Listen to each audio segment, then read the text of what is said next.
Maria and I have been married for 5 years. To everyone else, I'm the perfect husband, well-mannered, considerate, even voted best husband by some gossip magazine. People envy that I married such a great wife. They have no clue what my role really is in this marriage. For 5 years, she's always been cool and distant, and that passionate love I chased her with is slowly faded. I know deep down, I'm not the one she truly wants, the one she still can't forget.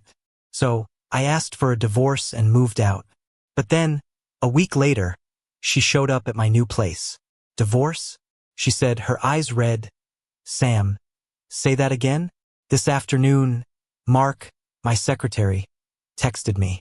Sam, Maria has an event tonight. She should be home around 10:30. I stared at the message for a bit and replied, okay, thanks. 10:30 p.m. She'd probably have eaten by then. All I needed to do was run her bath and leave out fresh clothes. After all that, I left a light on in the living room and went to bed around 10:15. Half asleep, I thought I heard the door, the sound of water running in the bathroom. Just as I was drifting back, I felt the bed sink beside me. Warmth pressed against my back, and in my sleepy haze, she kissed me. Why are you sleeping so early? She whispered near my ear, breath warm. Just tired, I murmured, pushing gently at her but didn't move her. Whatever. Afterward, deep into the night, she slept heavily beside me while I lay awake. I got up, poured myself a glass of red wine, and sat alone in the living room, staring at our wedding photo on the wall. When's the right time to ask for a divorce? Maria and I met in college. She was the superstar, perfect family, top grades, stunning looks. Everything about her was impeccable. Naturally, I developed a crush on her. Back then, I was fearless and persistent. But 2 semesters of trying didn't win her over. I remember waiting in the snow with a scarf I knitted myself. But all I got was an icy Sam. Stop looking for me. I like someone else. I was stubborn, thought it was just an excuse. Until one day I stumbled upon her and the guy, Jason. I saw her soothing him, gently stroking his hair, and then lifting his chin to kiss him. That was when I realized Maria could be gentle and affectionate, just not with me. Their romance spread quickly around campus. The star and the impoverished student, Jason. She even managed to shut down the school forum to protect him. But as intense as their love was, it didn't end well. I never heard why they broke up directly from Maria, but the rumor was Maria wanted Jason to marry her after graduation. He refused, said he didn't want to depend on a woman, wanted to make it on his own. People saw them argue on campus, then mend things back and forth until Jason decided to become a country teacher, and they split. Half a year later, our families worked on a project.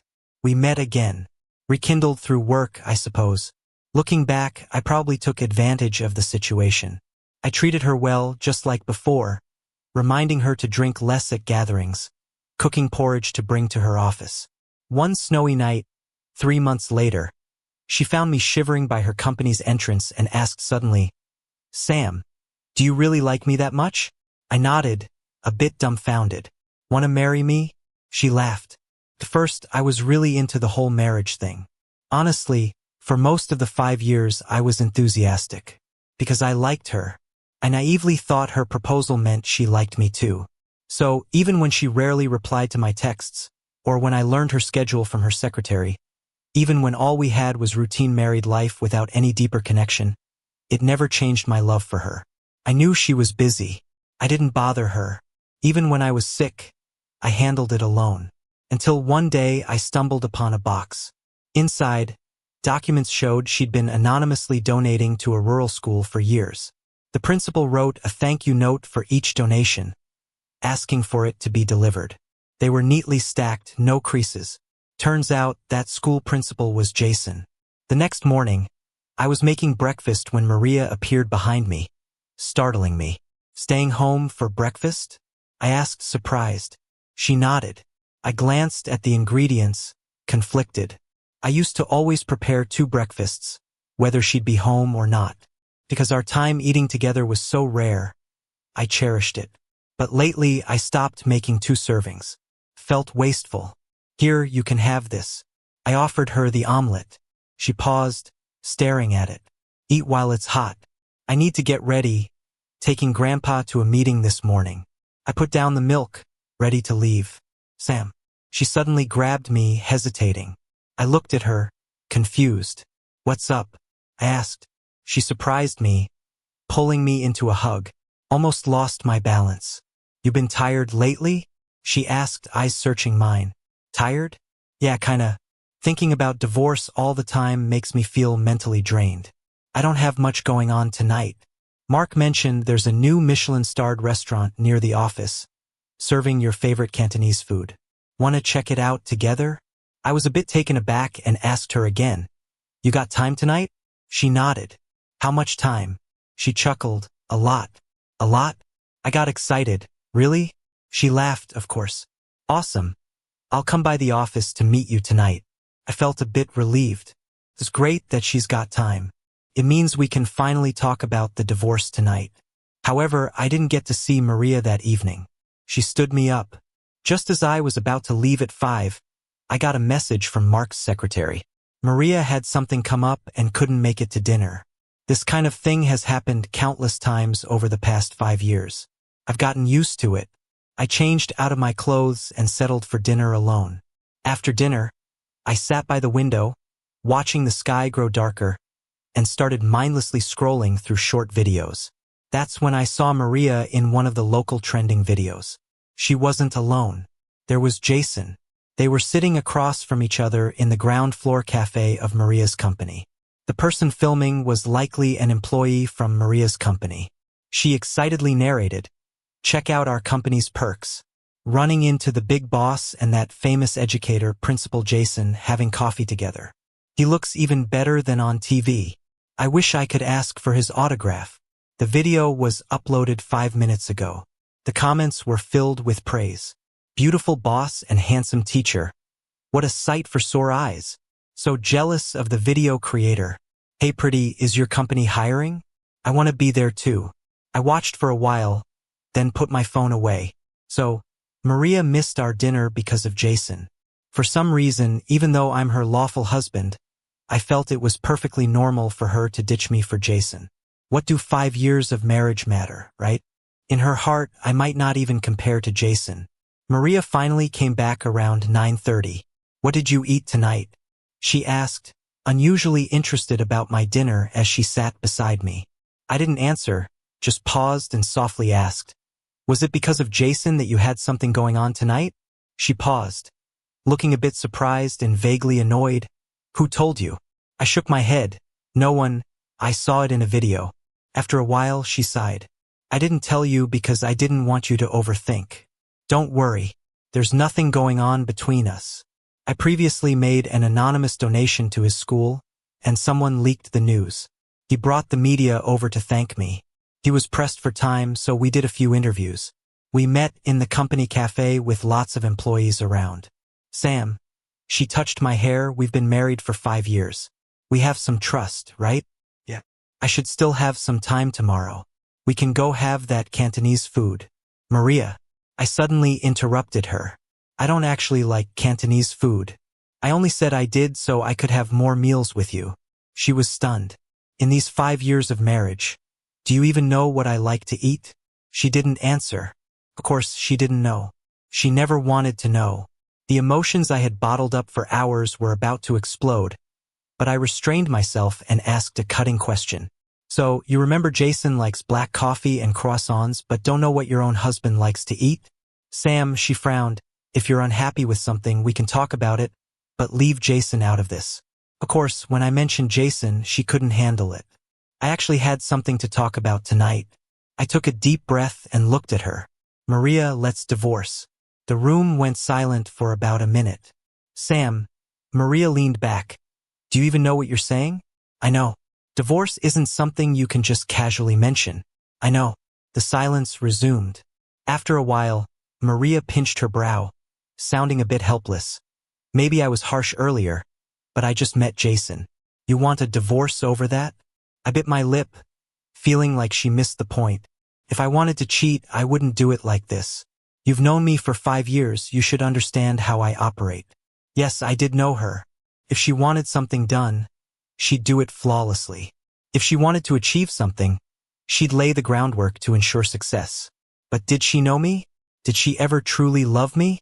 After seeing that video tonight, the inferiority I felt in front of Jason during school came rushing back. The truth was there. As long as Jason was around, Maria would never see me. Still, it seemed silly for an adult to get hung up on love at this point. I just think that after all these years, we're not suitable for each other. You could have better options. How are we not suitable? She seemed to find it amusing as she naturally reached for my hand. For 5 years, you've done well.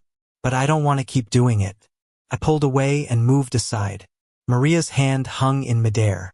I've already signed the divorce papers. Sam, she interrupted, I explained about Jason, and I promised not to get involved with him. What more do you want? With a stern voice, she added, if you're dead set on tonight's incident, then you're being unreasonable. The words I wanted to say were stuck in my throat. It seems like tonight's not the night for this conversation. Maybe realizing her tone was harsh, she softened after a while, gently touching my hair. Don't make a fuss, okay? Then she got up to take a shower. Watching her walk away, I murmured softly, I had duck blood soup for dinner. She paused mid-step. That's my favorite dish. No way. What did you say? Divorce? The next day, my sister Linda glanced over the divorce papers I was holding and her eyes widened like saucers. After all, since Maria and I got married, our families have collaborated a lot more. I thought, since we're getting divorced, I should let my sister know in advance. Even if she was somewhat pressured into the marriage at first, you two seemed pretty happy afterward, right? Maria's been good to you, my sister said, swinging her golf club. What are you talking about? What pressure? Sis? Well, my sister pinched her brow, maybe regretting her slip. Remember 5 years ago when her family needed a big loan? I noticed you liked her then, always running to her place day and night. So when Maria came to me, I just hinted a tiny bit. I stared at my sister, shocked. What did you hint? Awkwardly, she looked away. I told her if we became in-laws, I'd definitely help with the money. I stood there, as the realization chilled my blood. Sis? My sister anxiously looked at me. Anything else? I dug my nails into my palm. What else don't I know? She hesitated. Sis, I'm getting divorced. There's nothing left to hide. Is there? It's not a big deal, just that on your wedding day, Maria's ex-boyfriend showed up. I gaped at her. He wanted to see Maria, but I was afraid it would cause drama, so I told him you two were happy now and she wouldn't want to see him. I sent him away. She scratched her head, and because some of Maria's family was there, I'm not even sure if Maria knew about it. So that's how it is. I thought she proposed because she liked me at least a little. But turns out, this marriage was a sacrifice she made for her company and family. That night in the snow 5 years ago, so that's what she meant. Sam, do you really like me that much? Like me enough to push me into marriage like this? So she married me but drew a huge line between us. She never let me cross it. When we first got married, I loved messaging her, asking when she'd be home, planning weekend outings, eager to share everything with her. But she rarely replied, only communicating through her secretary. Gradually, I grew quieter. I stopped bothering her, even letting Mark, her secretary, handle most things. We had a normal married life, and she'd whisper sweetly in my ear, calling me Sam over and over. I thought that was proof of our love. I brought up having kids a few times. She never outright refused, but always took precautions so nothing happened.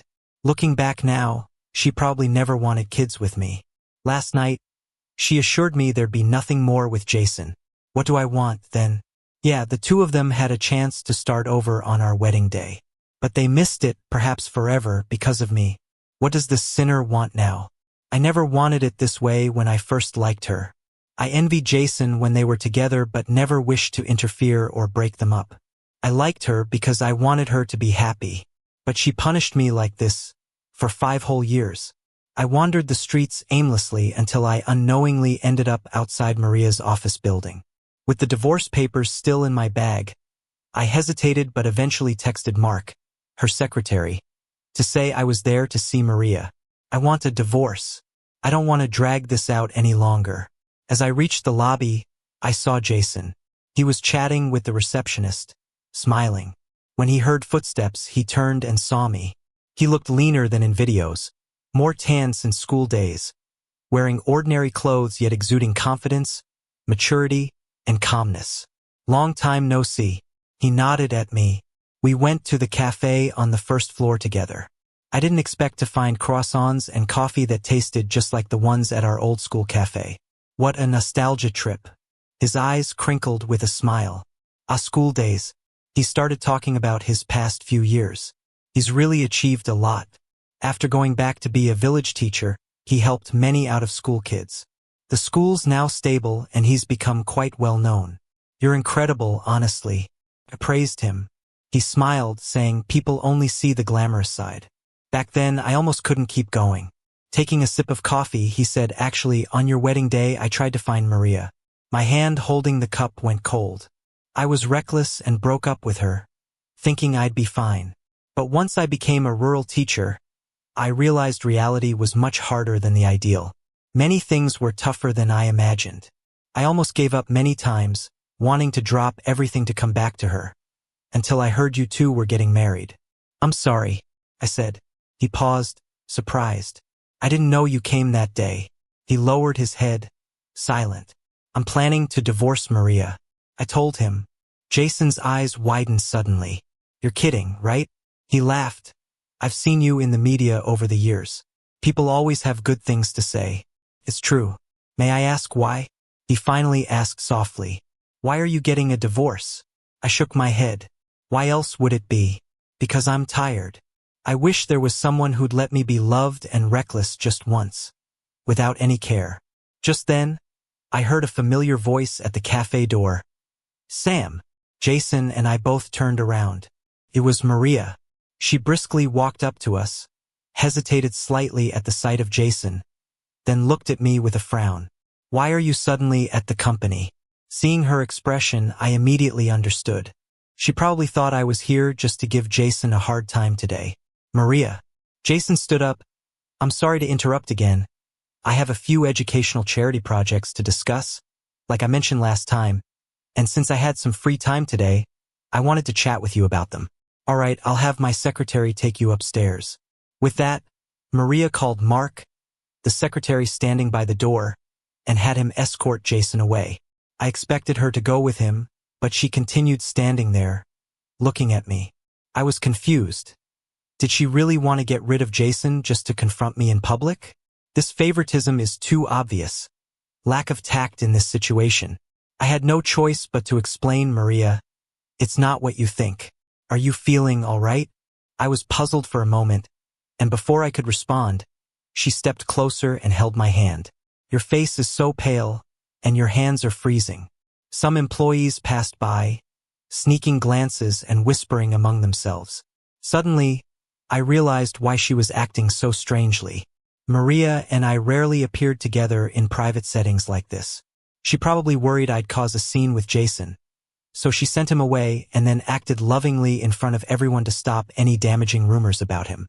I didn't mind.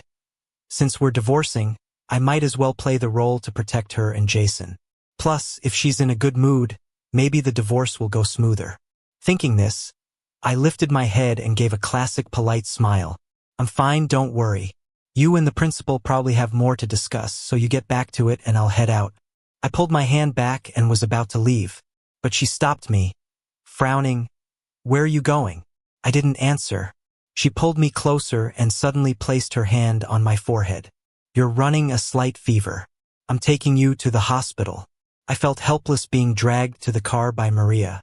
I assumed she was just creating an excuse to get me out of the company, but instead, she took me straight to the hospital.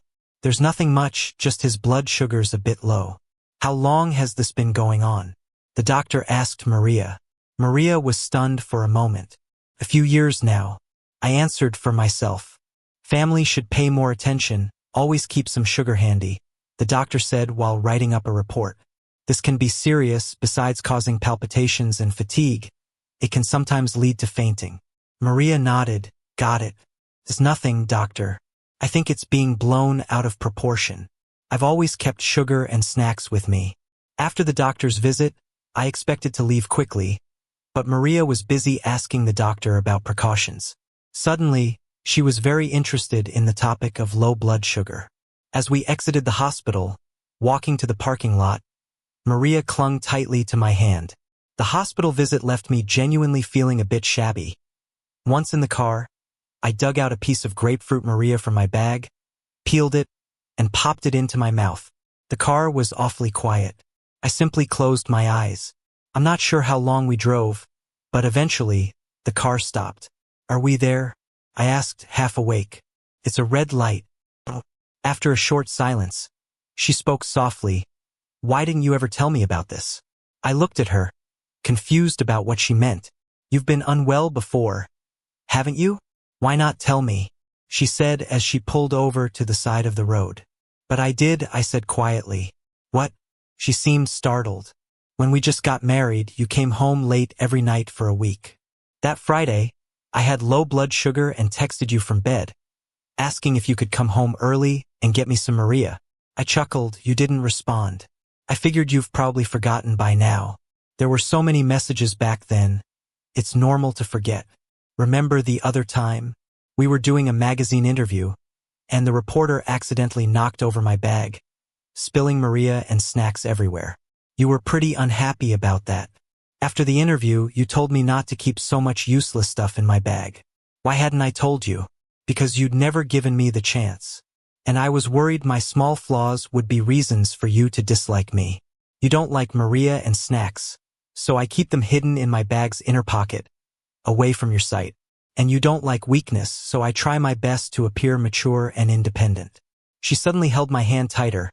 "Sam, I found a Sichuan restaurant and thought we could go there tonight." Her hand seemed to tremble slightly. "But since you're not feeling well, maybe let's have something bland. Okay?" I shook my head. "I'd like to go home for some porridge." "No need to stay, go on back to work." "Sam, I have time tonight," she insisted. I couldn't help but remind her. "But Jason's still waiting for you at the office. The deputy can handle that." I looked at her, puzzled. "So you're really free tonight?" She nodded. I'm free." "So, I thought for a moment, if you're really free, let's just go home. All right?" She nodded with a hint of joy in her eyes. "Okay, let's go home." My mood lifted, too. "Once we get home, we can have an honest talk about the divorce." Maria stayed quiet the rest of the way. She's pretty sharp. I think from last night to today, she realized I mean it when I mentioned divorce. When we got home, I calmly pulled out the divorce papers. Her gaze grew colder looking at the document. "Who helped you draft this?" "Linda?" I was taken aback. "Nobody, I did it myself." I paused. "I spent a whole month thinking about every detail. Getting divorced wouldn't affect you or your family much. I'm only taking back the dowry I brought to the marriage. If there's anything else you want to add, feel free. We can talk it over." She suddenly smirked bitterly. "A whole month? You've been thinking about this divorce for a month?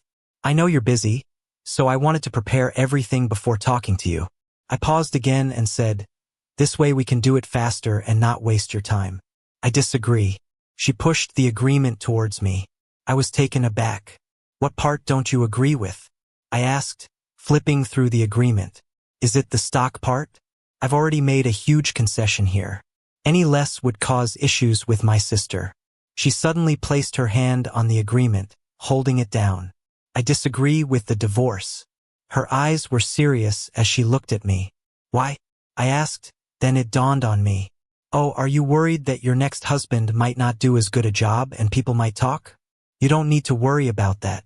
Even though it's a hassle, as long as he tries, he can do a good job." I thought for a moment, then grabbed 5 notebooks from the shelf. They have notes on social engagements and dealing with the media, what to say and not say in different situations, what to wear. "Rest easy, I can pass these on to your future husband. If he ever needs help, he can come to me." "Sam." She suddenly raised her voice, sounding angry. I looked at her, confused. "What do you see our marriage as? Am I just another task for you?" I didn't say anything, just turned to look out the window. How could it be just a task? It's because I valued this marriage so much. I tried so hard to be the perfect partner. But now, what's the point in saying this? Sam, she sighed. Taking my hand, you have to know we're not in a work relationship. We're a married couple. But other than sharing a bed, we don't act like a real couple. She paused, and I continued.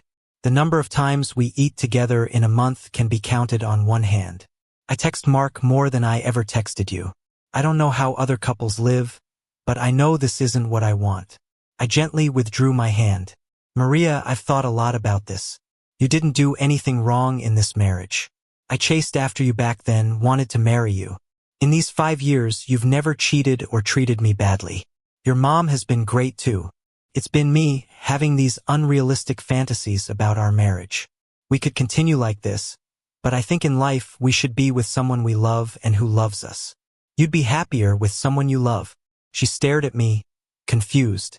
Someone I love? She asked suddenly, who do you think that is? I shook my head. I don't know. But whoever it is, it won't be me. The next morning, I moved out and went back to the apartment I owned before we got married. That night, we sat silently for a few minutes.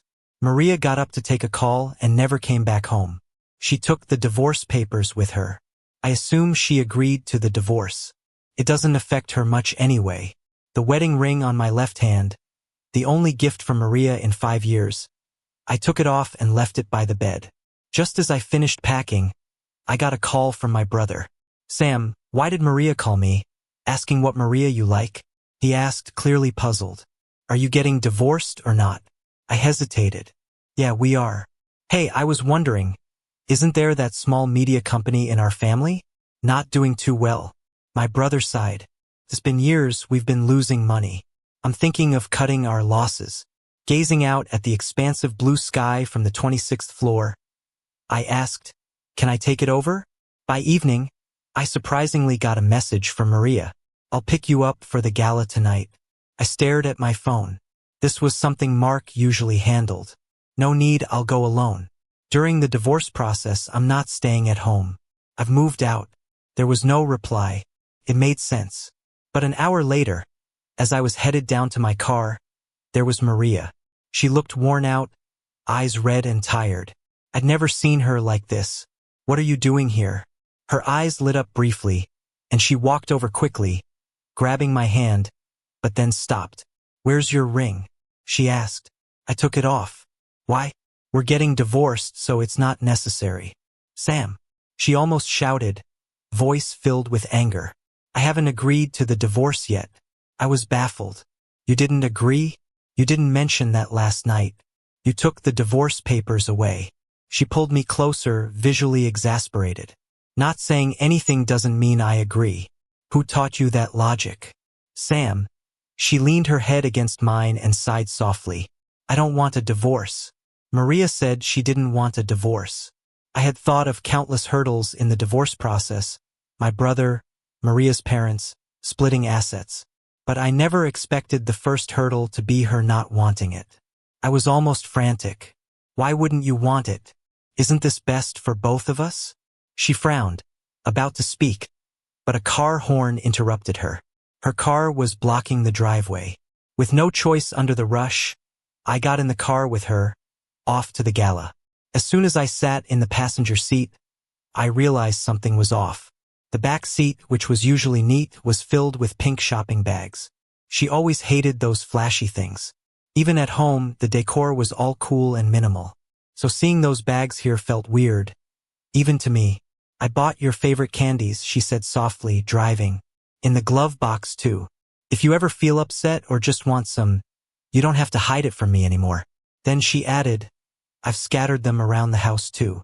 Maria, I found 2 great Sichuan and Hunan chefs. Any dish you miss, spicy or sweet, I'll eat with you. I'll also learn to cook. I'll try to come home earlier so we can have dinner together. Weekends, whatever you want to do, watch a movie, hit the amusement park. I'm there with you. As for social events, if you're not up for it, you don't have to force yourself. If what's bothering you is about Jason, I can explain. The company's been involved in education charities for years. But which school to pick wasn't up to me. The office made that decision after lots of checks. I didn't know they'd pick Jason's school. I found out only recently, honestly.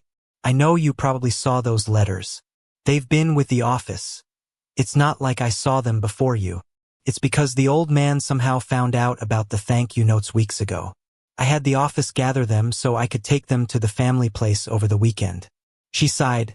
The lady at the company cafe now used to work at the school cafe and lost her job later. I brought her over. Jason knew her from when he worked at the school cafe. He remembers her and her favorite orders. Maybe I came off the wrong way that night. But I believe he's really just someone from the past, irrelevant to us, she continued. Maria. Sam. She stopped the car, interrupting me. Please don't rush to turn me down. Just hear me out. I thought a lot last night. I really haven't done well in our marriage, but I can change. If you realize your mistakes, you should get another chance, right?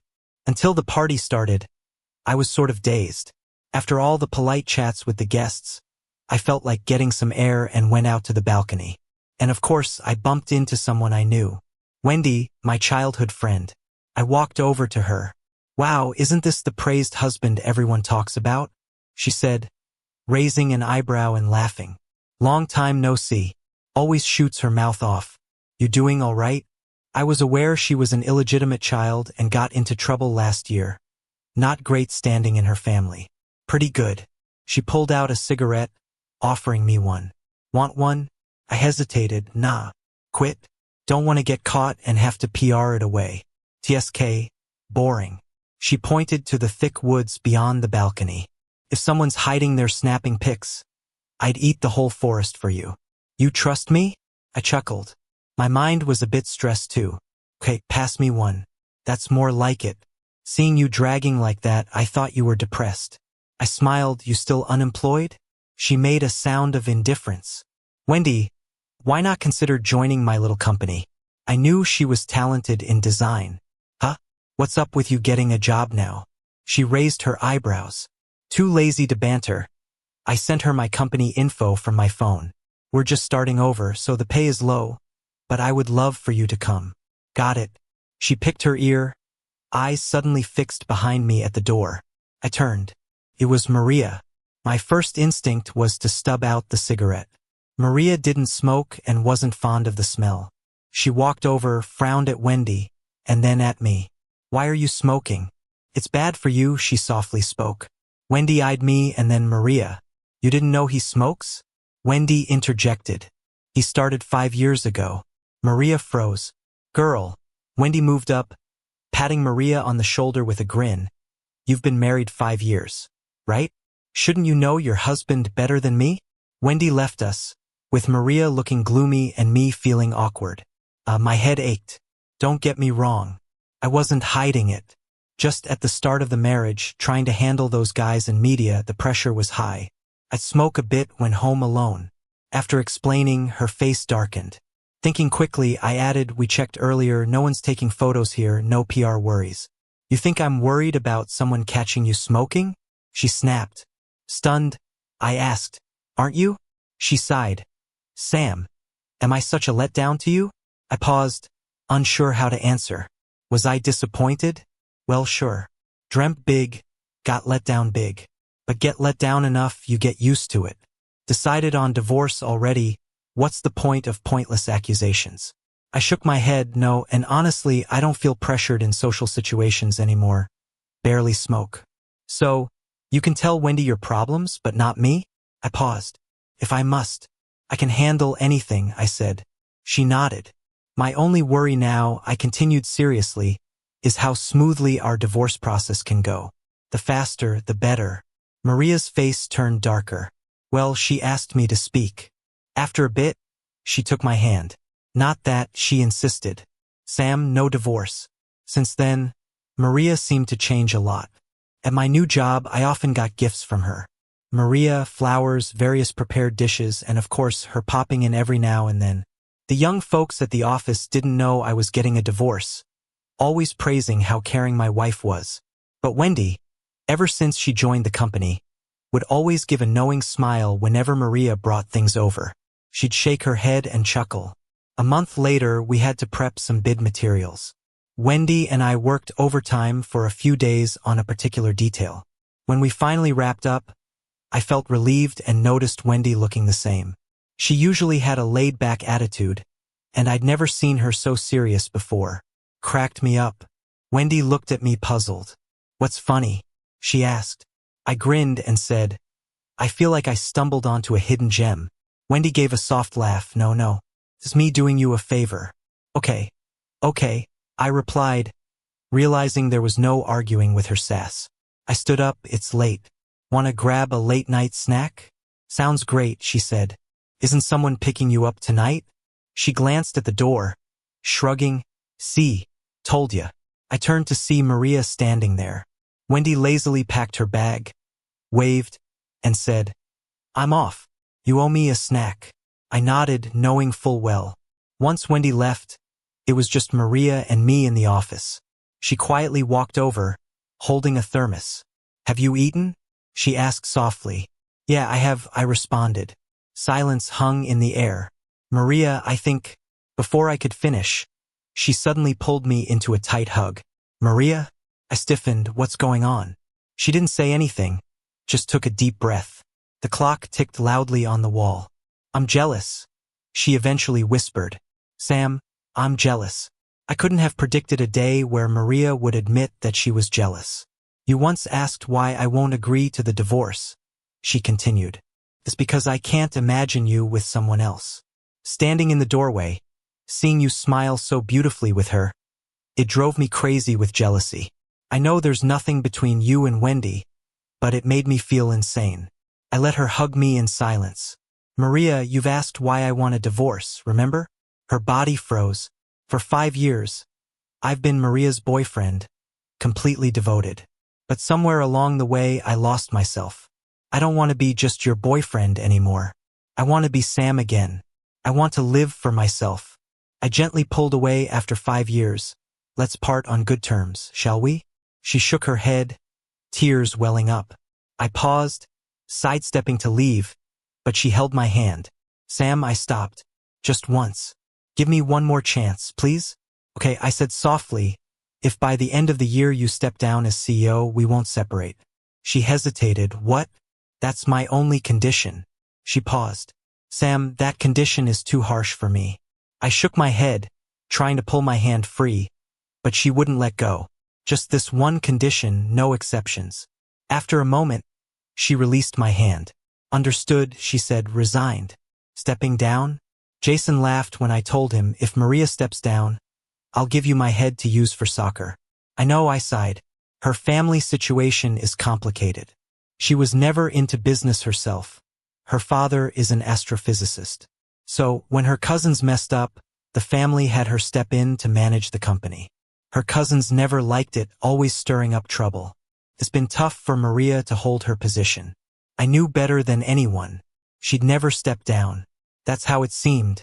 Anyway, after our conversation, Maria didn't reach out again. 3 months flew by. I threw myself into work, and the company finally started doing better. Wendy and the staff were motivated, and I could see Wendy had changed too. On December 31st, the company had a small year-end party, and Jason came as well. Everyone was having a blast, Jason dancing around like a fool. At 11 p.m., we left the karaoke bar. It had started snowing, prompting a quick snowball fight. Across the street, a giant screen on the mall played a TV program. My brother was pestering me when a snowflake hit my eyelashes. I blinked, and there on the screen was Maria, still beautiful, being interviewed. "Maria, any special reason for suddenly stepping down as CEO?" She smiled serenely. "No special reason. Just wanted some time to spend with my boyfriend." I stared at the screen in disbelief. Turning to Jason, he looked just as shocked and mimed, chopping his head off as promised. Just then, my phone rang. "Hello? Where are you?" That familiar, gentle voice. "Downtown by the clock tower. I'll be there in 30 minutes. "Maria." "Sam, you have to keep your word." Her tone was firmer than ever. "I'll wait for you." At 11:45 p.m., I met Maria under the clock tower. She walked through the snow, flakes landing softly on her shoulders and hair, making her appear dreamy, almost ethereal. "Is this necessary?" I asked quietly while looking down. "You've stepped down. What if you can't come back? She shook her head with a carefree smile. Then I won't come back. I turned away. 5 years of hard work. Just let it go like that? How reckless. She raised her eyebrows with a playful look. So you're worried about me, aren't you? She stepped closer. So, there's still hope for me, right? Maria. She handed me a stack of papers. It was the divorce papers. I stared at her blankly, not quite understanding. In these past 3 months, I've been handling my resignation while thinking a lot. She paused. Sam, I've stepped down, but I don't want to force you to continue this relationship. She handed the papers over again, the breakup agreement, which she had already signed. Then why did you step down at all? I was even more confused. You're no businessman if you don't make a profit. She laughed. I want to trade this resignation for something else. Is that okay? Something else? I looked at her, stunned. She reached out to brush the snowflakes from my hair. An opportunity for us to start over. She lowered her head, and I looked up, our eyes meeting. In hers, I saw a warmth and tenderness I'd never seen before. A chance for me to pursue you all over again. At 12:59, I signed the papers. From then on, I was no longer the perfect boyfriend people talked about. I was just Sam being myself. As the clock tower chimed in the new year, Maria and I looked up at the swirling snow. It's a new year, I remarked. Yeah, she replied, her eyes sparkling as she reached out her hand. Happy New Year, Sam. I'm Maria. I smiled at her. Happy New Year, Maria. I reached out my hand too. I'm Sam. Mark, the secretary, always thought that in these 2 years after Maria's breakup, she didn't seem any less busy. Because Maria was still very busy. Only now, instead of work, Maria was busy with dates. And Mark couldn't help but notice that after Maria and her ex finalized their divorce, it seemed like their relationship improved. For instance, now at the mall delivering car keys to Maria, Mark saw her nestled against Sam in the mall's seating, playfully whining. Stop it. Mark heard Sam complain softly, and even saw him shake off Maria's hand. But Maria didn't get upset. She just continued to softly brush Sam's hair. Let me blow on it. Leave me alone. Sam was still sulking. Mark tooted in his heart. Maria must have done something to annoy Sam. But the next second, Mark heard Sam say, It's your fault for making me watch such a tearjerker movie. We shouldn't have gone. All this just over a sad movie? Mark felt like shutting down. She didn't expect Maria to admit it, and her tone was scarily doting. Yeah, it's all my fault. How about I take care of your eyes all night as punishment? In your dreams. How about I peel you a Maria as a peace offering? Mark felt that if she stuck around for the unfolding dog food drama, she'd want to poke her eyes out. She quietly stepped back 5 meters. In the past, Maria and the gentleman weren't like this. They were the perfect couple in public during their 5-year marriage. Maria rarely spoke, and he was always calm and quiet. But Mark secretly knew Maria and her husband weren't that close. Even she, as an outsider, sensed there were issues in their marriage. She had heard that Maria had a boyfriend in college, who left her when she was just taking over the family business and needed support the most. He left for his own dreams. It seemed that experience hurt Maria a lot. People tend to protect themselves after a wound, fearing getting hurt again.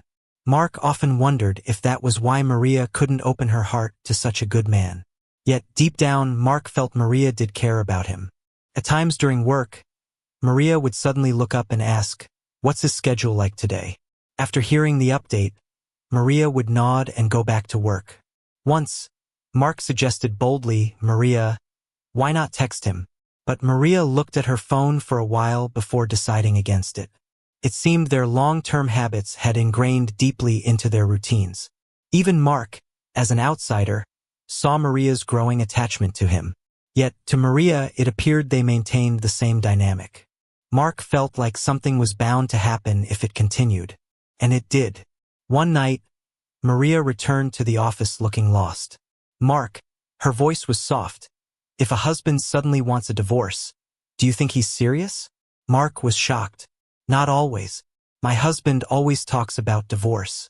We've even torn the marriage certificate twice after big fights. But usually after I apologize and he cools down, it's forgotten." She watched a gleam of hope flash in Maria's eyes. However, thinking it through, she decided to speak truthfully. "But I doubt he says divorce lightly." That statement hit hard. You could see the little spark in Maria's eyes just ignite. Then poof, it was out. That night, Maria stayed in the office all night. Seems like it was from that day on, things started to change with her. Maria started asking where to find a good Sichuan cuisine chef, would ask about her and her husband's relationship, even about all these small things she never used to care about. She'd openly show concern for her husband, calling and texting him. She even went to see him whenever he was out working. Mark was quite pleased about it. Maria owned up to her mistakes and changed, which was great. Yet, she didn't expect they'd still get divorced. What surprised her more was that, after the divorce, they started dating again. After stepping down as CEO, Maria put all her focus on her husband. He was super busy with work, so she'd bring him meals and drinks every day, picking him up and dropping him off. Eventually, her husband got annoyed and told her he didn't want to date someone unemployed. So, because of him, Maria left the company, and because of him, she came back. Mark's secretary knew the husband said that on purpose. Even she thought it was a shame for Maria to leave, let alone the husband who'd been with her for so long. Still, Maria got a little possessive after they started dating. Like that day when the husband suddenly texted Mark's secretary saying he'd drop by the company to get something. Wanting to be helpful, the secretary let Maria know. Who would have thought? Maria got upset. "I texted him like 3 hours ago, and he didn't reply." She frowned. "Why's he texting you?" Mark's secretary had nothing to say, just forced a chuckle. She really wanted to snap back. He used to text me way more than you. But she didn't dare to. As an employee, she could only swallow the bitterness and gently remind the husband to reply to Maria. Mark figured they'd get remarried soon. However, 2 years passed and neither seemed to be in a hurry. Until New Year's Eve of the 3rd year, when Mark was leaving after working overtime, she saw the light on in the CEO's office. Maria rarely worked overtime these past 2 years, so Mark thought maybe she left the light on and went over. Just as she nudged the slightly open door, she saw Maria, back facing the door, holding a script, nervously practicing something. On her left, there was a ring box. Mark quietly closed the door, glanced out the floor-to-ceiling window, and saw it was snowing outside. A small, upright figure had just gotten out of a car by the company entrance. She chuckled, realizing she stumbled upon quite the secret. As she turned to the elevator, she looked back at the CEO's office. "Go, Maria," she whispered. "Good luck."